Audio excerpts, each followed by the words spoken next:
Raja working that wheel down on the bottom, trying to keep it off of Caden. He wasn't giving up, though.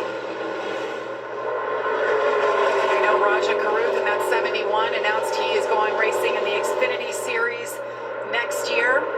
What about three of our four guys all the way up to 1, 2, 4? That's impressive. We made a big deal out of them all starting fifth and worse in the race. We didn't think it would take long for them to get up there, or that maybe it would, one way or another they'd get there, and didn't know when it would be. But here we have it right now, and Tyler Ankrum still trying to work his way forward back there in 15th, just been held back just a little bit. There's that number 18 truck for Tyler. He said that they like to do it the hard way, and well, he's certainly doing it that way tonight. They've got a long way to go and haven't shown the speed necessarily to get there. Not like the top other three guys in the championship four.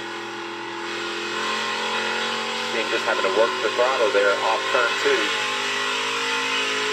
Haven't heard anybody on the truck audio shifting down here in 3 and 4. I thought we'd hear more of that. Here's just a smooth exit there in that 18 truck.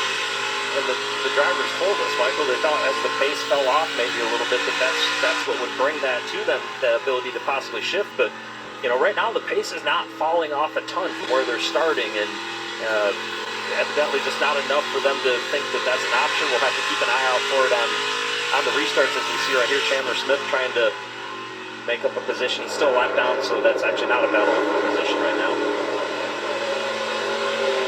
Chandler Smith had to come down and pit after leading 21 laps earlier.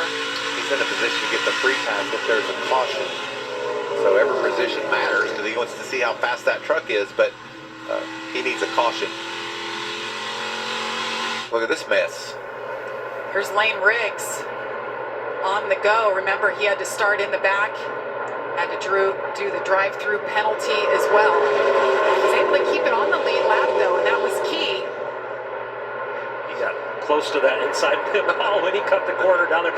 No matter how many times I see it, I get nervous that somebody's going to get it wrong and clip that. And a nice job here completing this pass. He was able to utilize that shorter racetrack and use the apron of the racetrack, Michael, to come up and clear the number 7 of Stephen Parsons. Now, Stephen's in that TCSBus.com truck, and I tell you what, he's been trucking all night long, and when Lane Riggs came up through there, I bet he thought, I've been passing everybody. Where's this cat been? Well, we know the challenges Lane has faced, and look at that distance. I mean, he's just that good right now.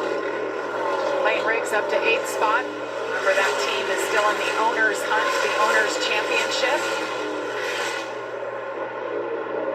Let's get an update on Lane. Amanda.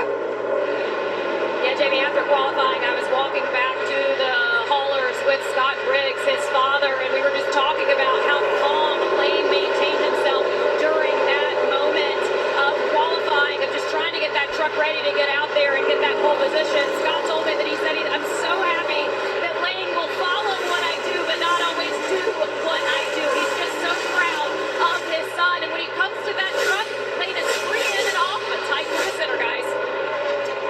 Well, he's doing exactly what he needs to do right now, Amanda. Love seeing his dad, Scott Briggs, at the track every weekend supporting his son.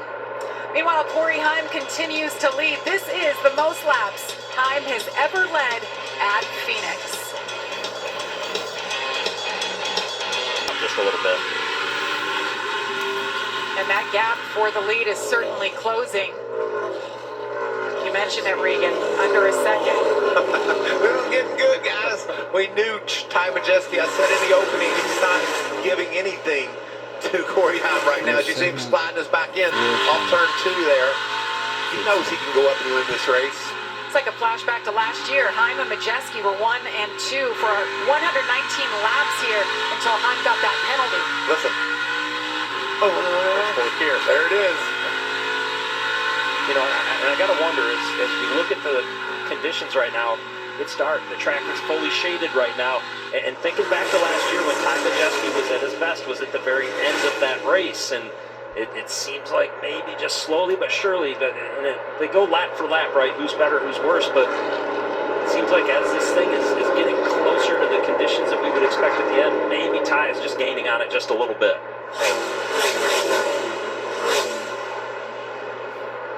So many good stories up in the top 10. Peyton Honeycutt 4th. We know what he's been through. Lane Riggs 7th.